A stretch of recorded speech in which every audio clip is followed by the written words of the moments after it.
Okay. Good morning, everyone. Welcome to the Imagine seminar. So today we are very happy to have Professor Lothar Reichel is to giving us a talk.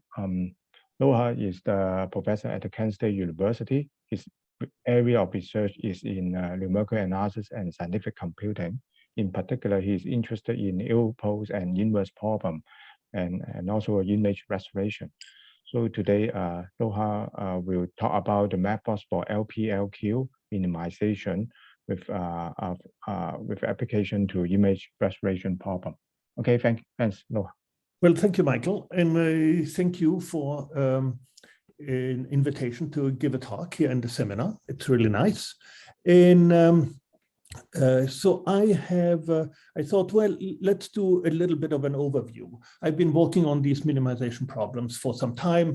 And so because of that, the title gets somewhat long. Usually I prefer shorter titles.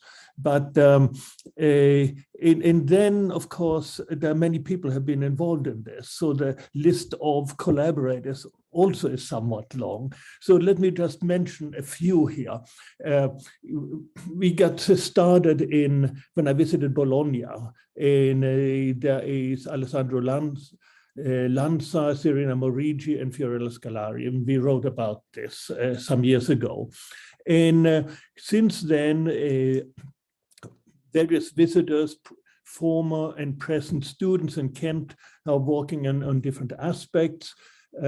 We have also looked into some statistics applications. I will mention them, but since this is about imaging, I will not dwell on this. But they do exist. And one person I particularly want to single out here among this long list of collaborators is Alessandro Buccini. He visited Kent for 2 years, and we got a lot of work done while he was here.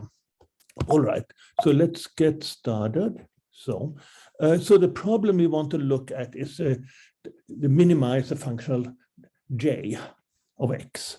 So A here is a large matrix, and it could be very ill-conditioned. It could even be singular. It might have more columns than rows. So this in particular appears in statistics applications. L is just some fairly arbitrary matrix which has to do with a change of basis. What we would like is to compute a solution which is sparse, so that Lx is sparse. That is, the vector Lx should have many zero components. And for I should mention that so the first term of J is a fidelity term, the second term is a regularization term.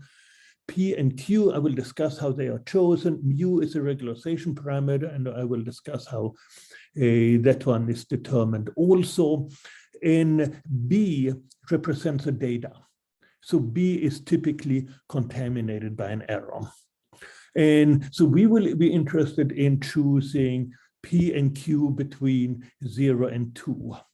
So here we have the error, right? B is B true, and we want to plus an error, E.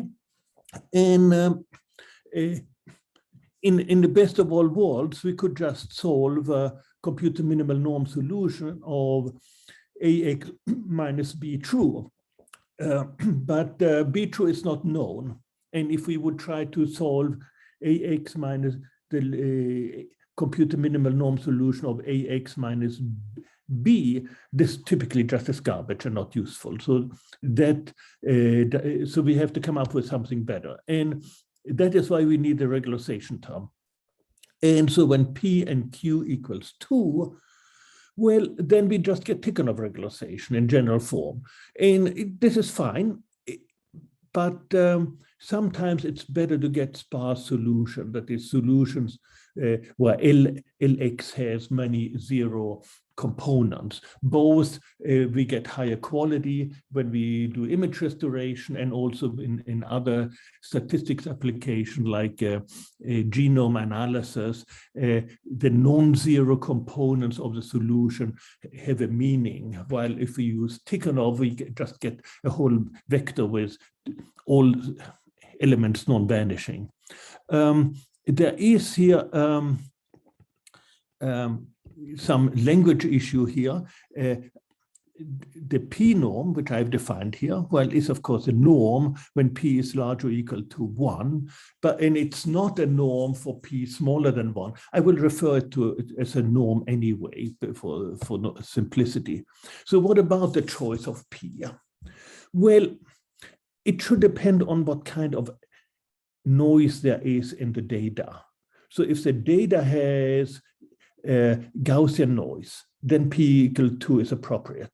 But if you have Laplacian noise or impulse noise, then choosing P smaller than 2 gives better results. Sometimes, in fact, we even choose P smaller than 1.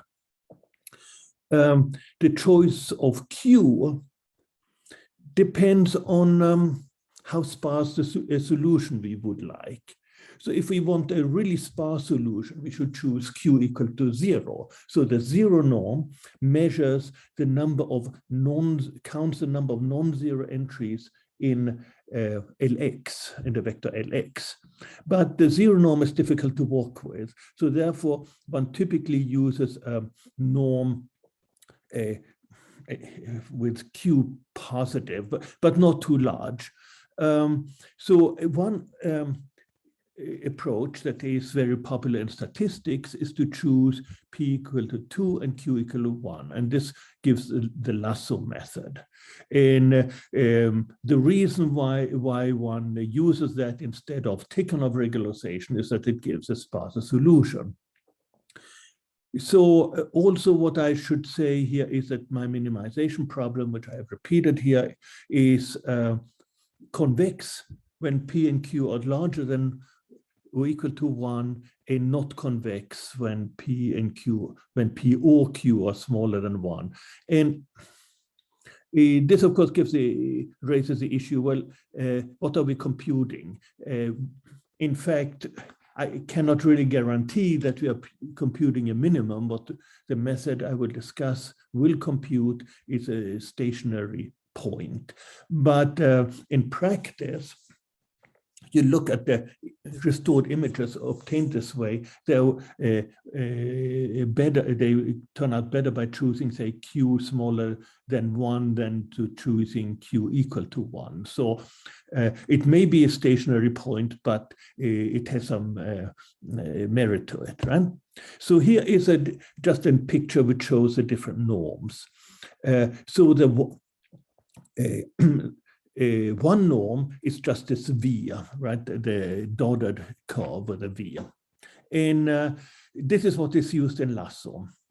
And if one wants a sparser solution, then a really sparse solution, then one would want to choose the zero norm. And the zero norm is the continuous graph, right? I mean, it looks like a T. And so it is 0 at 0 and 1 everywhere else, right?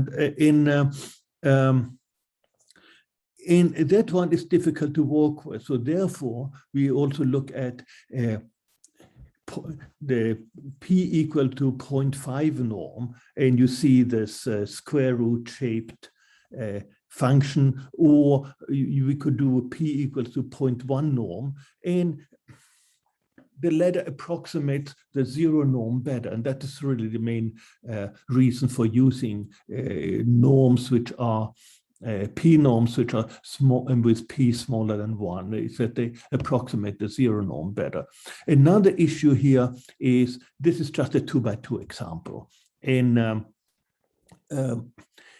now the red curve in the upper left picture is a level curves for the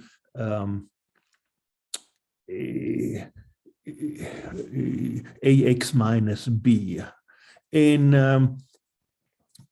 while the blue curve is a level curve for the regularization term with L equal to 0. So if we set L equal to, in the solution of the minimization problem, well, is typically obtained where these curves meet, right? So if we set P equal to, keep P equal to 2 and set Q equal to 1, we get the level curves of the one norm, which is a blue diamond. And if we change Q equal to 1, well, the red circle is changed into something else, and exactly what it is depends on what my matrix is. In this case, it's just a 2 by 2 matrix. But what I wanted to show here is that when we set Q equal to 0.5, the diamond is, the blue diamond is changed into the spiky thing, right? And the fact that there are these spikes, that is what gives us a sparse solution. So, and the spikes will be more pronounced when the smaller Q is. So therefore we get a sparse and sparser solution. So the two applications I will discuss, one with many examples and the other one with not so many examples, but is image restoration. And the only thing I want to add right now is that the pixels are non-negative, right? So if we restore images, we want to find a better image, and this image is represented by non-negative pixels, and therefore it makes sense to impose non-negativity constraints when we minimize this functional J. In statistics, the lasso method has been popular for some 20 years or so. And but by choosing my Q smaller than 1, we can get estimates with higher stability, and it helps us with the model selection also. So we get fewer non-zero entries in the computed solution, and that determines the model we have. Yeah, let me just skip this. So the outline of the actual talk is, first we start with the numerical method, which is a majorization minimization method. So the way we solve these problems for general P and Q is that we compute a sequence of quadratic majorants, and we minimize each majorant. And this way we get convergence to the solution. Now, solving the whole problem is typically too cumbersome. And so therefore we will use some Krylov type method for reducing the size of the subspace in which we are looking. We'll discuss convergence. We will discuss some related method, how to determine the regularization parameter, and how to impose non-negativity. So here, the majorization minimization method, the starting point is that we have to compute a quadratic tangent majorant Q. So G is this function we want to minimize. So G in our case is a functional J. And we want to find a quadratic approximation of this function. And so this is quadratic in X. V is the point where we are presently, our approximate solution. And so this majorant interpolates G at V, and it also interpolates the gradient. And then we require it to be bounded below by G at this point V. And now here I didn't mention this, but I assumed here that G has to be continuously differentiable, and this is in order for the gradient to make sense. So the J functional, which we had, isn't really differentiable if P or Q are 1 or smaller. So therefore we replace the norms by some smoothed norms, some smooth function, we throw in an epsilon here. So z is a power,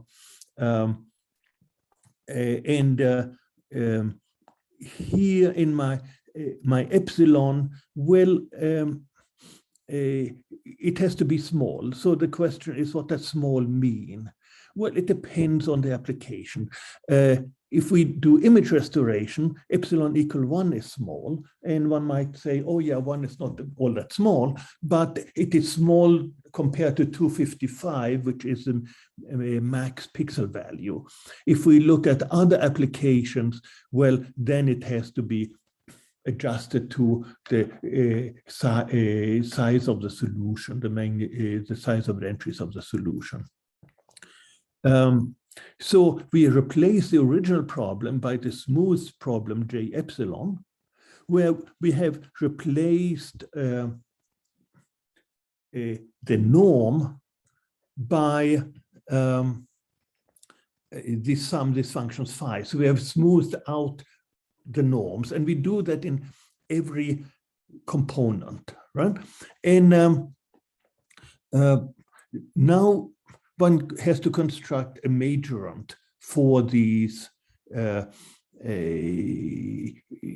for this functional J epsilon, right? So we are at a point X, and now we want to compute a majorant and minimize it. And we do this for every component. And the formulas are just a bunch of details. But what is going on here, there are two ways of doing this. One is we refer to as an adaptive majorant, and one is a fixed. So the adaptive quadratic majorant looks at each component and determines a majorant, and this is fairly easy if we know these norms. I mean, here we see what's going on here. AV was one of the functions. It was defined here with a derivative, and V is a component, right? And so phi is my smooth norm. So this becomes my quadratic majorant for my component, and I can ignore everything which is independent of t. So V is my fixed point. So then I only have the first term here and the last row left. And so what we do is we approximate each component by a parabola, right? And we choose the aperture as large as possible, and then compute the minimum of this parabola in each component. Alternatively, what we could do is that we look at use the same aperture for all the components. So we have to choose the aperture small enough so we get a majorant for all components, but then we use the same aperture for all components. And this results in slightly simpler formulas, slightly simpler computations, but one also sometimes has to carry out more iterations because the quadratic majorant is not of quite as high quality as if I use an adaptive approach. So the quadratic majorant, so what we do is we compute the residual. So Vk is a residual of the fidelity term, and Uk is the residual of the regularization term, and then one evaluates these smooth norms at these functions, multiplies by the ith component of the residual, and this gives me my majorant. And I put these numbers here. I also compute some numbers I call weights. For the fidelity term and regularization term, I put them in a diagonal matrix, and then I can write my majorant in this way. So it is a quadratic, it's a weighted least squares problem, right? And this is really an ADMM approach. In one of the steps, we solve in one of the directions, so to speak, we solve this least squares problem. In the other direction, we just evaluate the weights. And then we go back and solve a new problem. So the minimum here will be x superscript k plus 1, right? And if we keep the majorant fixed, it looks a little bit different. We have Q now looks like as this form, and see the only squares terms here, or squared terms, norm ax minus b squared and norm lx squared, but there is no weight. The weight, if we use a fixed majorant, enters in some linear corrections. And so this gives slightly simpler formulas, but I will not really dwell on this. So this is a problem here on top that we solve in each step. So we assume we know mu, and we this way minimize this expression and get a new approximate solution. And if we have the fixed approach, it's a bottom line here we need. And is there a solution? Well, let's just focus on the adaptive case. We look at the normal equation for the minimization problem, and that's displayed equation here on the top, and T superscript A is my matrix, and so there is a unique solution if the kernel of the first matrix of A transpose W fid A and the kernel of the second matrix do not have a common vector in it except 0. And this condition has never been a problem, right? It is, and so then we write the normal equation. We go back and write it as a least squares problems, and here it is. And now we want to solve that, and we do that in some kind of subspace, because solving this problem otherwise is just a large least squares problem, and we don't want to compute the QR factorization of these matrices W fid 1/2 times A and the W reg 1/2 times L. So what we do, we have a subspace of fairly small dimension, right? Much smaller than what the matrix is. And we solve this problem by computing the QR factorization of the top and bottom part. And this gives, this gives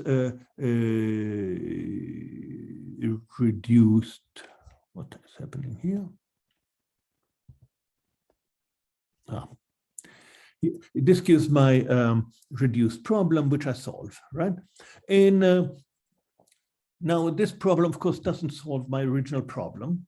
So what we do then is we compute the residual for the normal equations, and we call it RK plus 1. And then, at least in exact arithmetic, this residual is orthogonal to the columns of the matrix VK, so the matrix VK contains an orthonormal basis of the solution subspace. So the residual is orthonormal to these columns. We normalize it and append it to the to VK. So this gives me VK plus 1. In this way, we build up the solution subspace, one vector at a time. Yeah, that's really all we need to say about this. Does it converge? Well, yes, it does converge. Since I started late, I will be a little bit fast here, but we can show convergence to a stationary point. If P and Q both are strictly larger than 1, then we have a strictly convex problem. And then, of course, the global minimizer is unique, and we get convergence to this. Here are some other methods which had been described in the literature. Rodriguez and Wahlberg, Chan and Liang, they were primarily interested in P and Q larger than or equal to 1, and also their computations were somewhat different than what we are doing. So let's turn to the determination of the parameter mu. Since I haven't said anything about that yet. So we have a couple of different scenarios here. One is we know a bound, or at least an estimate of the norm of the error in B. And here we call it delta. And the standard approach when one solves Ilpo's problem is to use the discrepancy principle, because one actually can show some results, right? And such as convergence to the desired solution when the norm of the noise goes to 0. So one way to apply the discrepancy principle in this method is to have a sequence of mu values. So one computes a sequence of approximate solutions for associated with a decreasing set of mu values, and then one terminates when a solution AXK minus when we have a solution XK, so such AXK minus B is bounded by delta. And we can show that yes, we do get a solution. We do get convergence to the true solution. Here we have to assume that the matrix is a full rank, because otherwise many things could happen. But I mean, if we put on our math hat, we can perturb A by tiny numbers everywhere. So it's still very ill-conditioned, and doesn't really change the problem very much. But mathematically, A is non-singular. And then this convergence results holds, because then if A is non-singular, X true is uniquely defined, and the sequence that of approximate solutions we compute is also uniquely defined. Another approach is to say, well, let's, in each step, we have a problem which we want to solve. And in step K, we determine the regularization parameter mu, so that the discrepancy principle is satisfied, meaning so that the computed solution satisfies AX to the XK minus B is small or equal to delta. So so we compute an approximate solution, we compute a suitable mu, and then of course, if we are not really happy with this approximate solution, we expand the solution subspace and compute a new approximate solution and a new regularization parameter. And we can show convergence. However, we can only show convergence of a subsequence.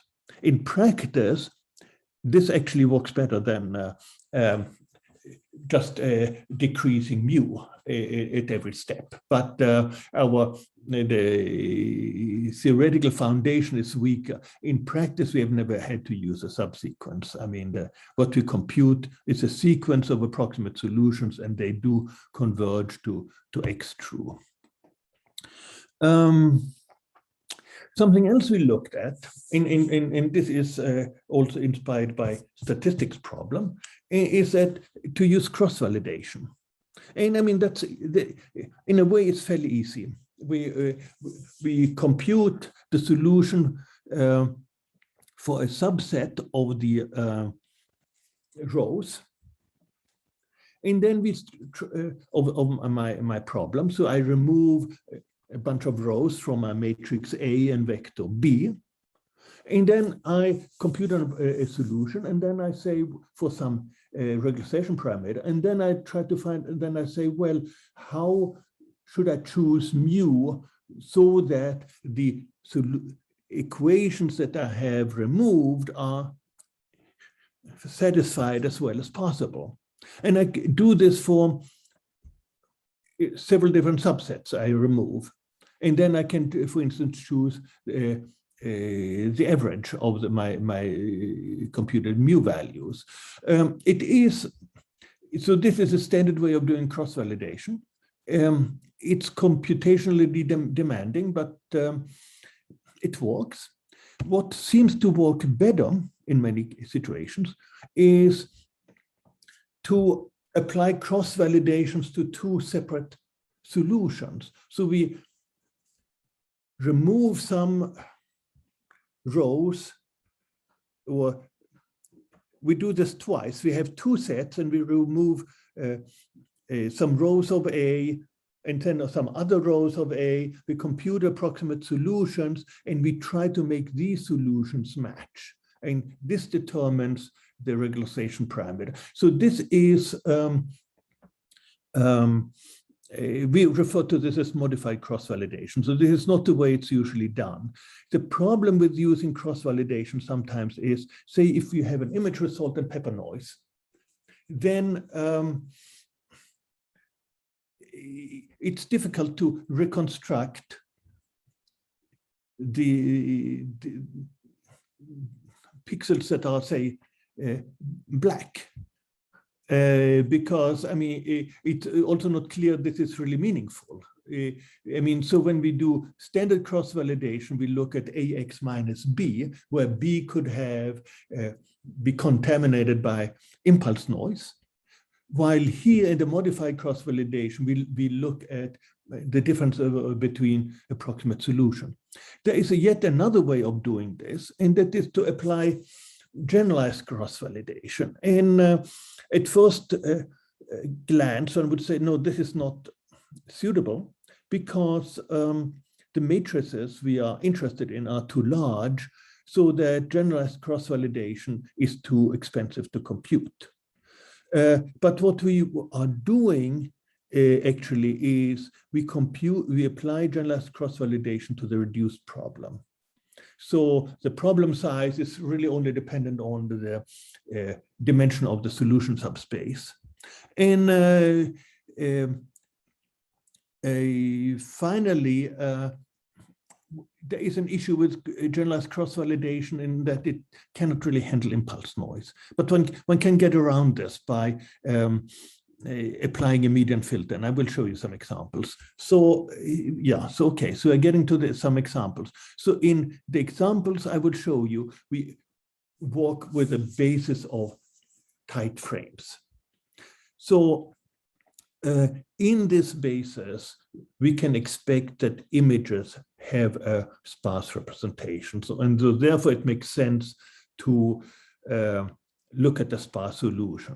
Otherwise, if you look at the general image and say, well, I have my unknowns are the pixels, well, it's not clear that the solution will be sparse. What typically then is sparse is the gradient of an image. But here we will look at a representation of the image in terms of framelets, right? And so there are high pass and low pass. In in higher space dimension, we use tensor products of these matrices. So these matrices I showed you give a change of basis essentially, and to the framelet domain. So let's look at an example. So here we have a PSF, the point spread function with a 9 by 9 pixels. Here we have image contaminated by 1% Gaussian noise, And so here we should be able to use the discrepancy principle. And we do. And so we have P equal to 2 because we have Gaussian noise. It turns out that Q equal to 0.7 gives us a better restoration than Q equal to 1. And we use the discrepancy principle to determine the regularization parameter. And I mean, you see here, it's difficult to see the digits, while here they are quite easily visible. And so, so this is one of these methods we have used here. Here's another image. We have a point spread function, which is a little bit larger this time, right? It looks like that. And we contaminate an image by blur and 10% salt and pepper noise. All right. And now we choose the best regularization parameter by hand tuning. And here we see, here you see Q equal to 0.1. This gives a really sparse solution. And because we have the salt and pepper noise, we should choose P smaller than 1. So the functional we minimize is definitely not convex.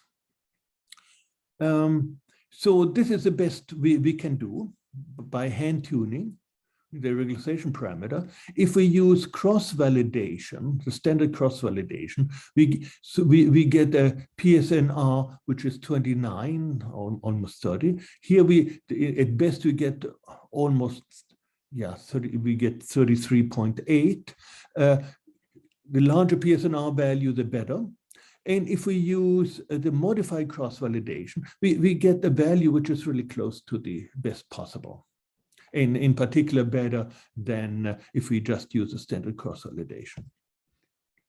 Here's a graph that shows that. Let me say a few words about imposing non-negativity constraints. And what we have been doing there is we relate the problem to a linear complementarity problem.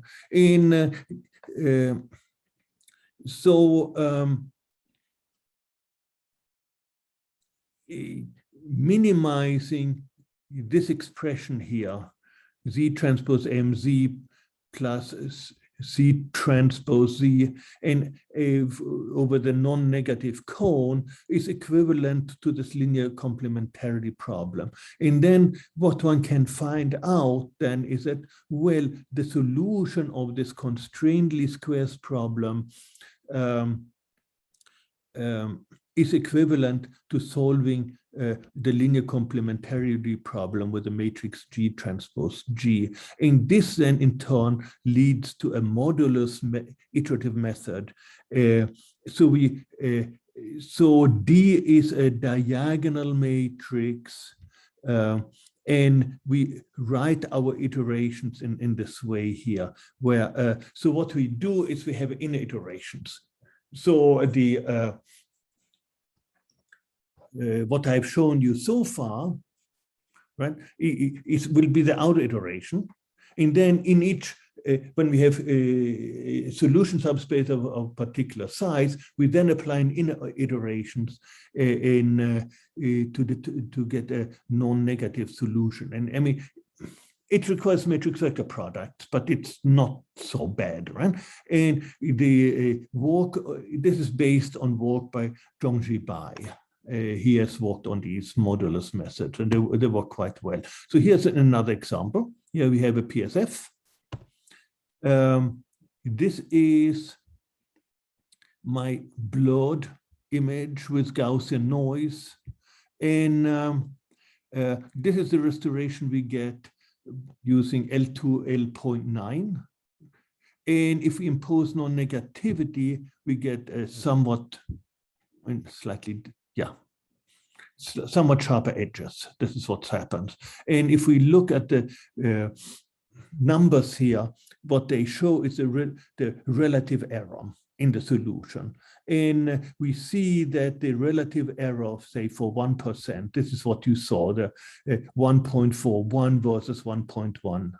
And one could see the difference. And if we increase the number of the amount of noise, yeah, in each case, imposing non-negativity constraints give a more accurate approximation of the true image. This doesn't come out as much of a surprise, of course.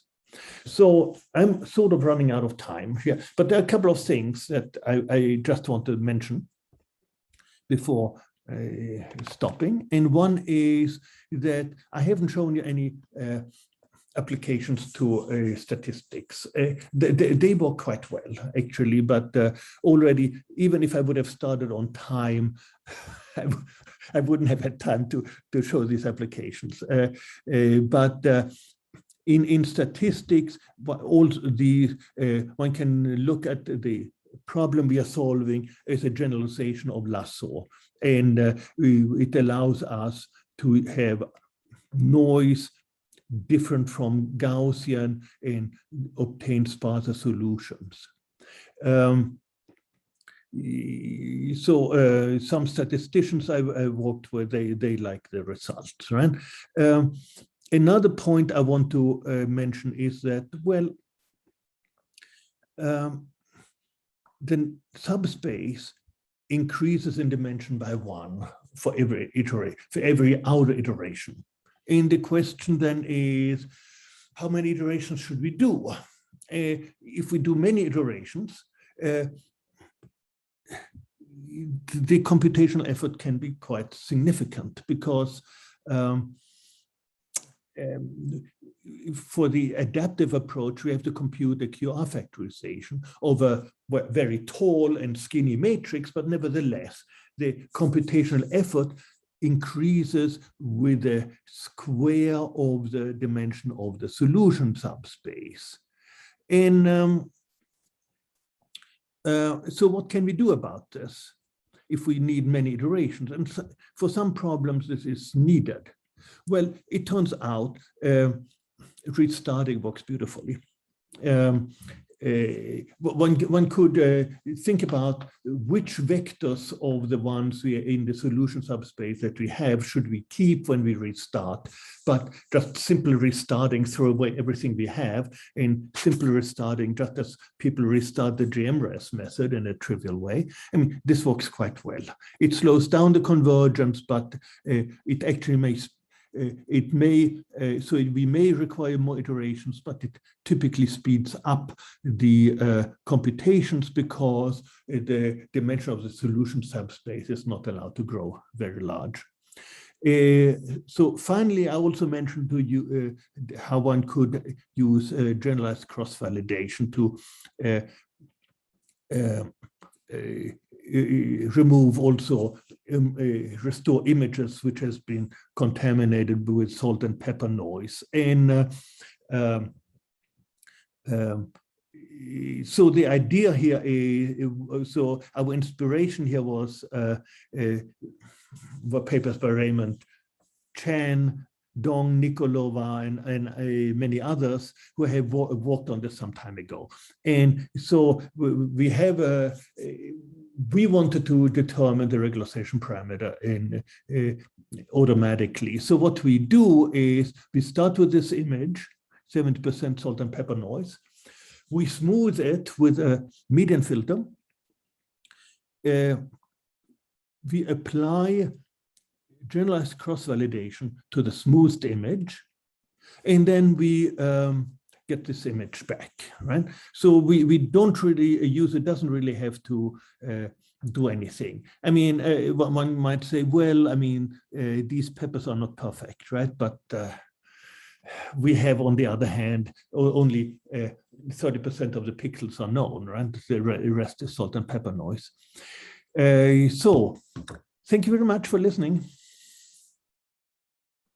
Thank you, Lothar. So, okay, it's the Q&A time. So, if you have question, you can either put your question in the chat box, or you can raise hand and ask question directly. So, any question from the floor?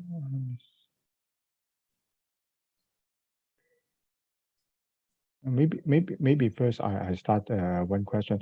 So Laura, in your experiment, what is the percentage of this impulse noise? I saw the last one is 70%. How about the previous two? I think one of them, the clock one, was only 10%. I see. Yeah. 10% impulse noise, you mean? Impulse noise, and then we had the Gaussian noise also there. So you had both. But for the method, it really doesn't matter, right? The impulse noise is what decides which P we should choose, and that it should be smaller than 1. But the method doesn't really care if there's Gaussian noise or not. The impulse noise is which determines how we should set the parameters. Of course, we don't get a perfect restoration, but that's life, you know. It works fairly well. The last one, it's somewhat recent work here with a present grad student, and here, I mean, there were these papers from some years ago that Raymond Chen popularized at many conferences. I don't know if you have worked on impulse noise, Michael. I'm not aware of it, but anyway, Raymond, he showed many pictures, but the methods he had been working on, they required a user to set parameters, like the regularization parameter. And we were wondering, what can we do if we automatically? So that was really the inspiration for this example. I see, thank you. There's one question in the Q&A. Another one. Have you seen in the chat box? Yeah, I see it here. I see. The first question is about the original minimization problem is equivalent to the smooth problem. No.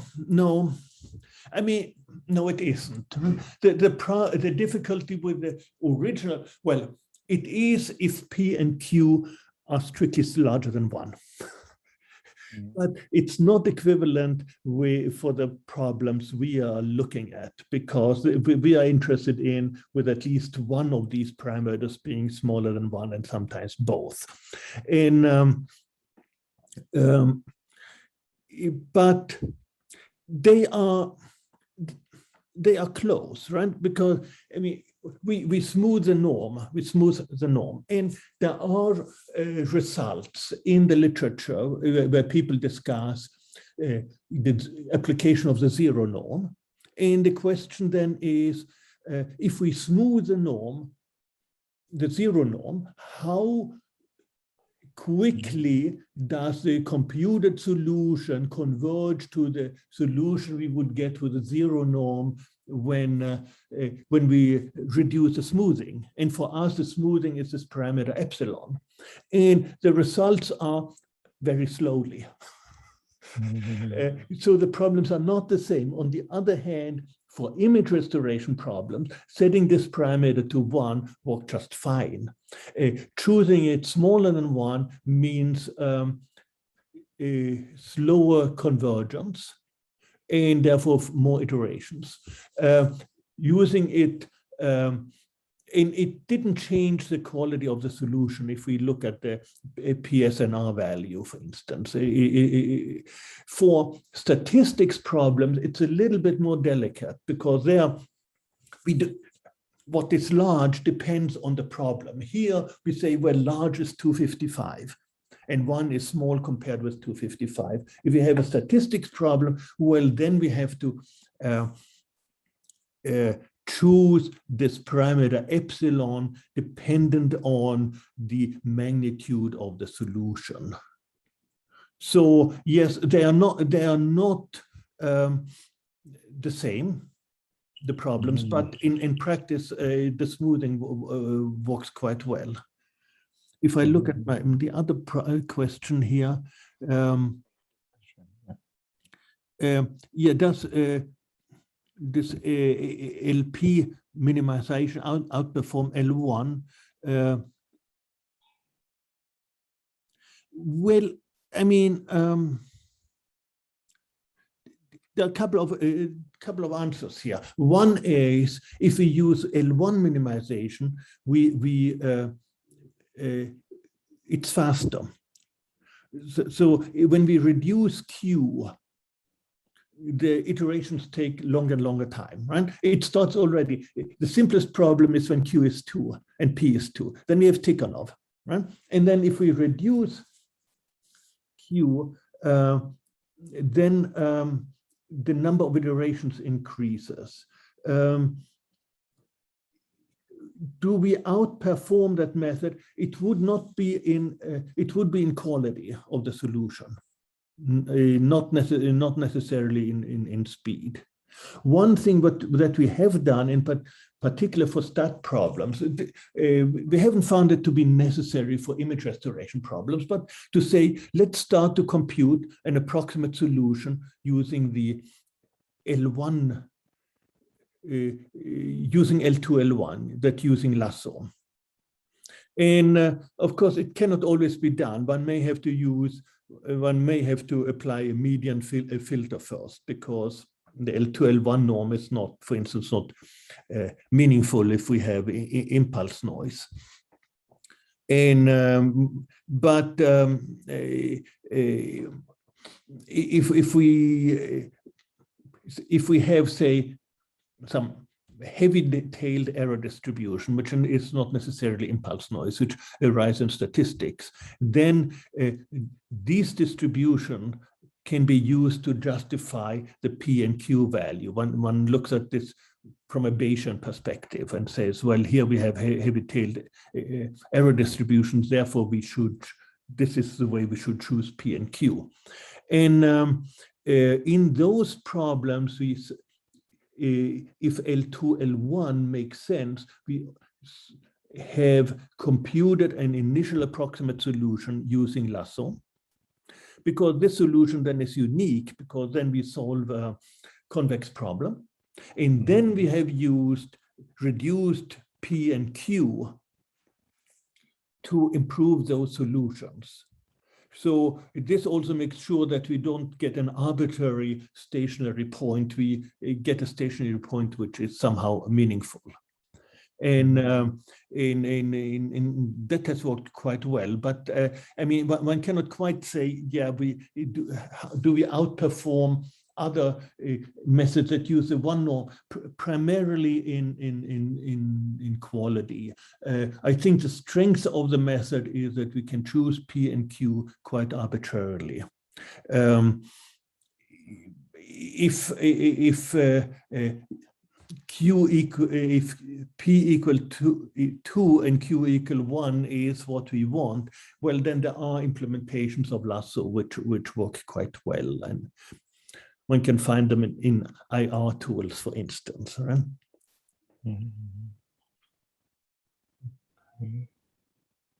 Did I answer the questions? Yes. I mean, according to the questionnaires, I don't.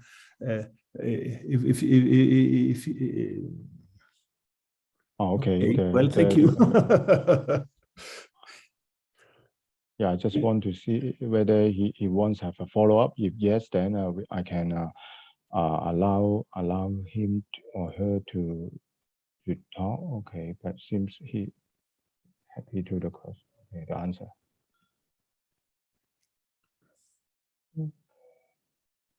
Any other question? From the floor? So.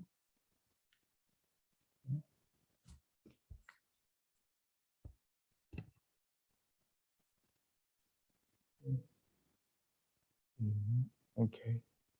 So Jennifer and Eric, do you have a question or you want to ask?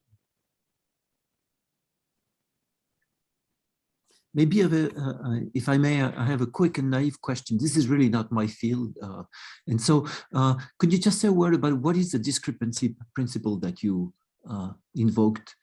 Yeah, sure. No, I'm happy with all kinds of questions. And we are here in front of our laptops, and we all have different backgrounds, and we don't really know. But yeah, so the discrepancy principle is popular among people who solve ill-posed problems. And the idea is this: you say you want to solve AX minus AX equal B, and B is contaminated by an error. And much of the theory is available in for operators. So A could be an operator, B could be a function. There's no problem. But for here, we deal with discrete ill-post problems where A is a matrix and B is a vector. And the idea then is to say, well, think of just standard Tikhonov regularization. You want to minimize norm AX minus B square plus mu, say, times the norm of X square or LX square. And what one can show is that the